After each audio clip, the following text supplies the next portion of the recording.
थी, उसके पिछले साल, अगले साल रहेगी, उसके अगले साल कब तक रहेगी नगर में? जब तक आप इस दुनिया में हो। लेकिन मैं आपको एक वादा करता हूँ, कुछ समय जो हम बातचीत करेंगे, अगर इस तरह की मीटिंगों में 5 साल की गर्मी आपने सहन कर ली, आपकी 7 पीढ़ियों को गर्मी नहीं है।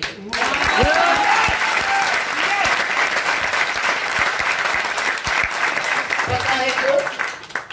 जिस बंगले में रहोगे वो एसी होगा, जिस कार में रहोगे वो एसी होगा, जिस होटल में रुकोगे वो एसी होगा, जिस ट्रेन में चलोगे वो एसी होगा। जब सब कुछ एसी होगा फिर गर्मी क्यों लगे? लेकिन ये 5 साल की सहन करोगे तब होगा। यस, रेडी है? यस। अभी प्लान आपने देख लिया, गुड डॉट ने अपनी ट्रेनिंग कर दी, यस, रॉयल्टी अचीवरों को देख लिया, टेक्निकल के मैसेज हो गए, अप्लाई ने स्पीच दे दिया, तो मीटिंग खत्म करें? नो सर, आप बाकी अभी कुछ बचा? मेरे हिसाब से तो नहीं बचा, लेकिन फिर भी चलो कोशिश करते हैं। इस सिस्टम में ये सीनियर थे, आज हम आपको समय नहीं दे पाए, इसके लिए सॉरी, माफी मांगते हैं आपसे, टाइम का अभाव है। आरसीएम पिछले 20 साल से भारत में चल रहा है। आपने देखा कि कुछ लोग कम समय में अचीवर बने, कुछ लोग ज्यादा समय में बने। ऐसा क्यों होता है? आज थोड़ा सा हम ये गेम समझेंगे।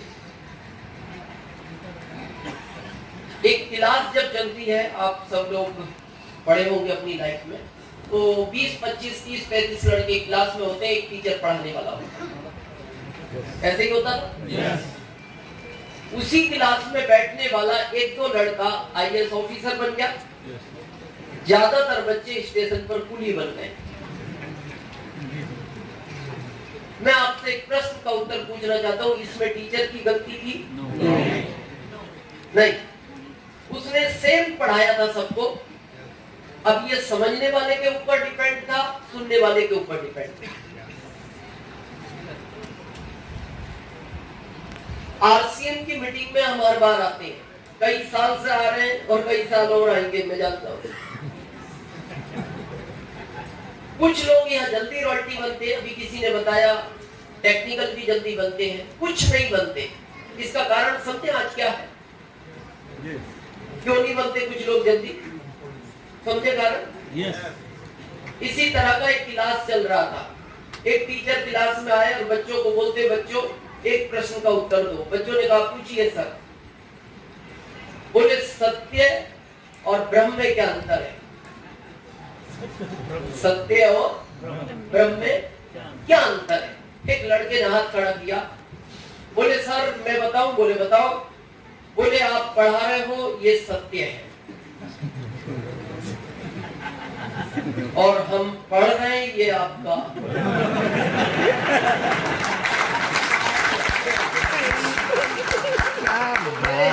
तो वो पुली ही बना होगा मेरे हिसाब। ये आरसीएम की हर महीने मीटिंग होती है, बॉम्बे में भी होती है, नाला सुपारा भी होती है, हर मीटिंग में हम आते हैं। कुछ लोग जल्दी रॉयल्टी बनते हैं, कुछ लेट बनते हैं। मैं बताऊं वही कारण है। जब हम इस मीटिंग में बैठते हैं तो यही सोचकर बैठते हैं, आप आरसीएम समझा रहे हो ये सत्य है।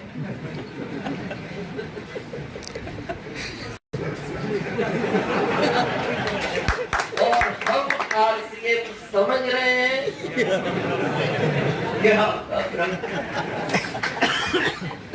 तो मेरा आपसे आज निवेदन है, हम इसको जितनी देर आप इजाजत देंगे उतनी देर हम मीटिंग चलाएंगे। सीरियस समझे, आज के बाद हम डिसीजन ये लेके करना है नहीं करना, ये बात की बात। जैसा भी सरोज ने कहा, आपको पता नहीं उनका मैसेज आपको क्या समझ में आया? अप्लाई पता है ये क्यों बन गए मेरे? मैं भी बन सकता था, इनकी पढ़ाई मेरे से ज्यादा तो ये दिमाग लगा के अप्लाई बन गए। उसके बाद इन्होंने कहा कि ये अच्छे परिवार से हैं।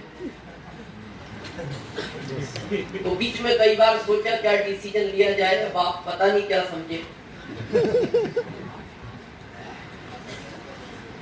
आया कुछ समझ? यस। बीच में इनका कहने का मतलब था कि अगर आदमी सक्सेस नहीं है तो छोड़ा जा सकता है।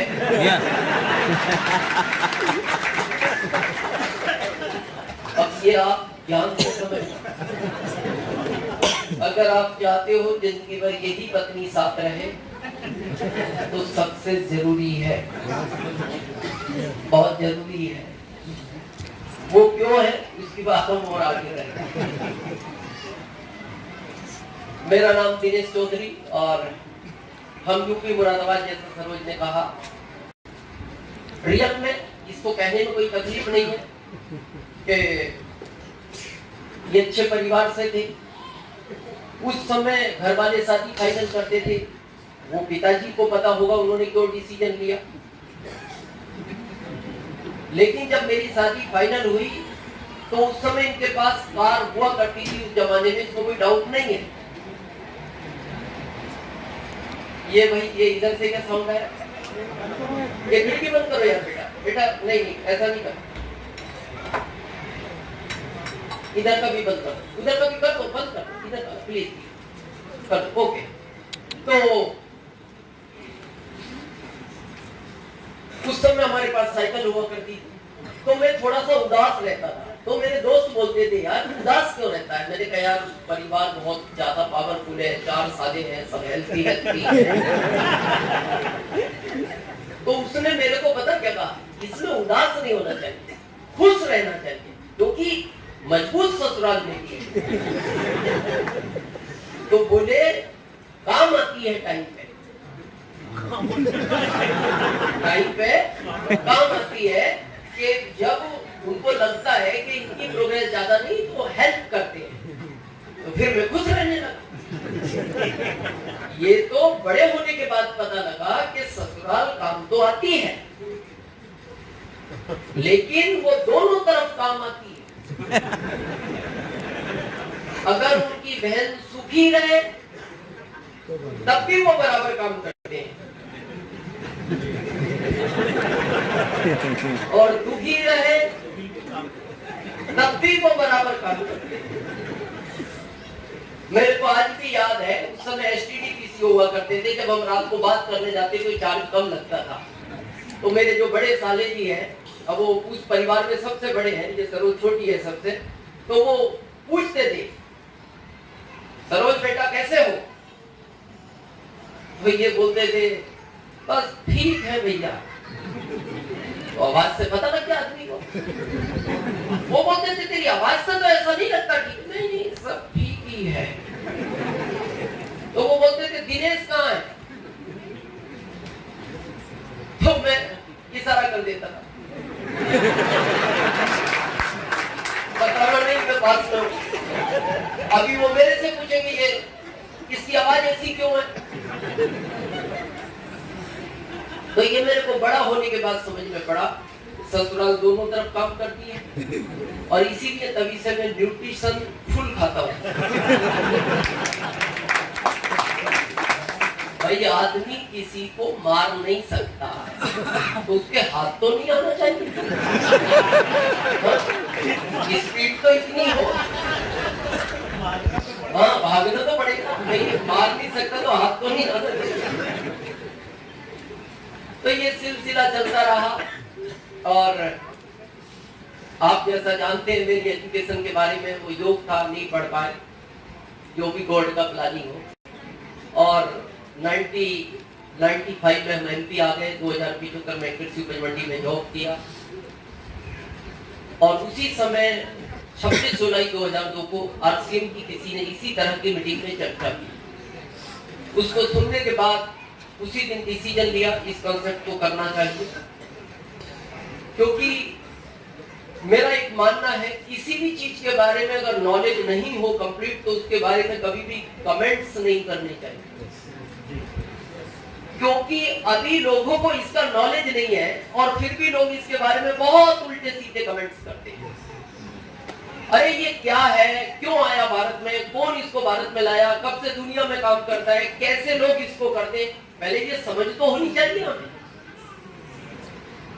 अभी आपको पता है इस सिस्टम को भारत में कैसे समझा जाता है, किस निगाह से देखा जाता है? मैं बताऊं? जिसके पास कोई काम नहीं है वो ये करता है।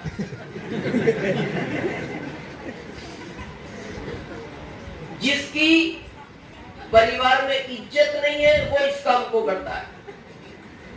जिसकी रिश्तेदारी में कोई वैल्यू नहीं है वो इस काम को करता है। जिसमें अकल नहीं होती वो ये काम करता है। ऐसे बहुत सारे भारत में लोग कमेंट्स करते हैं। तो मैं आज आपको एक लाइन पूछना चाहता हूं, मेरे को उत्तर मैं आपसे पूछूंगा। इस काम को जो लोग कर रहे हैं या तो वो पागल है या इसको जो नहीं करना चाहते वो पागल है, पर एक तो है, एक तो है। कौन है ये आप जवाब देना। आपको पता है भारत में जिसकी तैयारी में 100 करोड़ खर्च कर रही है भारत सरकार, डोनाल्ड ट्रंप, पता है? यस। इनका मैं एक इंटरव्यू पढ़ रहा था लगभग 32-33 महीने पहले।